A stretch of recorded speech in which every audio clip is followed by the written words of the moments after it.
অনেক অনেক মানুষ আছে বাবা, দেখবেন বাইরেটা খুব কঠিন কিন্তু ভিতরটা দেখতে হবে।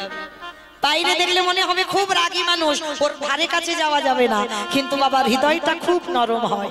রাবণ রাজা ছিল ঠিক তেমনই একজন ব্যক্তি। রাবণ রাজা কোনোদিনই খারাপ ছিল না। আমার মায়েরা প্রশ্ন করবেন, মৌমিতা তুমি যে অত বড় বড় কথা বলছো, রাবণ যদি খারাপ লোক না হবে তাহলে সীতামাকে চুরি করে আনলো কেন? কি গো, কথাই তো বেরোবে।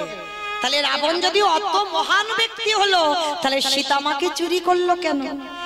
বলে যারা মূর্খ তারা বলে সীতামাকে চুরি করেছে, সীতামাকে চুরি করে। সীতামাকে নিয়ে গেল কেন জানো? যে রাবণ রাজার একটা দুটো বউ নয়, যে রাবণের 10,000 বউ ছিল তবু কিন্তু সীতামাকে চুরি করেছিল কেন? যার 10,000 বউ তার কি বাবা একটা ঘর ফাঁকা পড়েছিল না? নিশ্চয়ই ছিল। তাহলে সীতামাকে নিয়ে চুরি করে নিয়ে রেখেছিল কোথায়? এই তো প্রশ্নের উত্তর বেরোচ্ছে, দেখো। শোক, যেখানে শোকের ছায়া লাগে না সেইখানে সীতামাকে চুরি করে রেখে দিল। শুধু রেখে দিল না, চেরির দ্বারা মার খাওয়াচ্ছে সীতামাকে।